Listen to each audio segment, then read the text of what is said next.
is a video lecture about language, thought, and intelligence. Have you ever just thought about thinking, had thoughts about thoughts? Information can come into our bodies and minds, but what do we do with it? How do we get our language together, and why is someone who is so intelligent so dumb?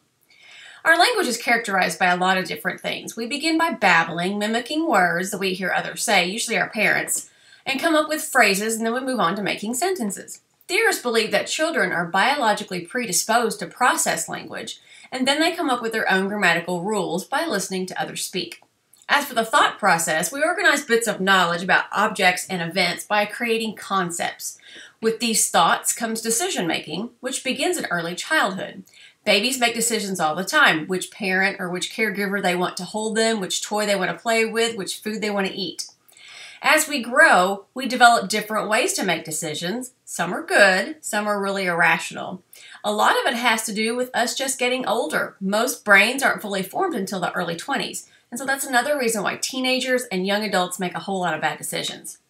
Moving on to intelligence, we ask the question about how someone can be so smart yet so dumb. You know, people who are labeled intelligent, but they have no common sense. Intelligence is the mental ability that enables us to direct our thinking, we adapt to our circumstances, and then we learn from our experiences. There are all kinds of ways to test one's level of intelligence, but the problem is that when you get your IQ score, if it's really high, you think that you're a super mega genius, and you're really not. Or if it's really, really low, then you might think that you have no intelligence, and you might lose some confidence in yourself. These scores, even though they have been able to predict academic performance, job performance, health, wealth, all kinds of stuff, we need to be really careful when we get the score and have it interpreted by a professional. There are several problems with intelligence, because one thing that people don't realize is that our intelligence comes from both our genetic makeup, so our parents and grandparents, but also our environment.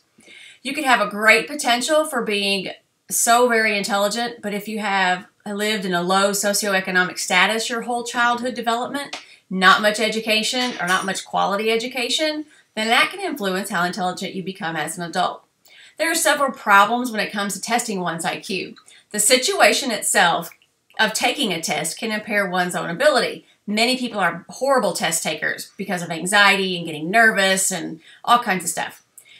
There are differences among cultures that can influence an IQ test as well. A specific word in English may mean something completely different when translated to Portuguese.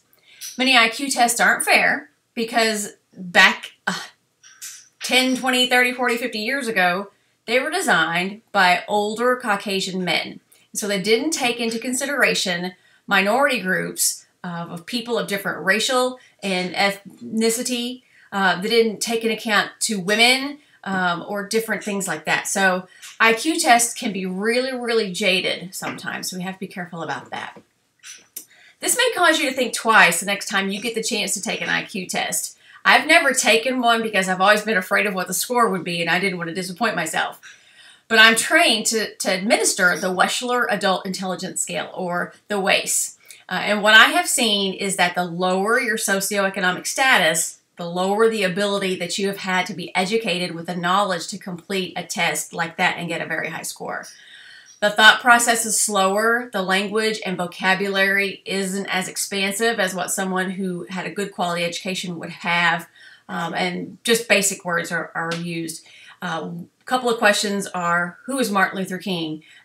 People who have no idea who that person is, or which direction does the sun rise?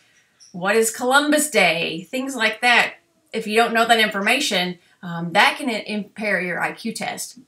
So is all this bad? No, it's not bad. It just shows the difference in our world and gives you an idea of what you can expect if you go on in the field of psychology and you want to study language, thought, or intelligence.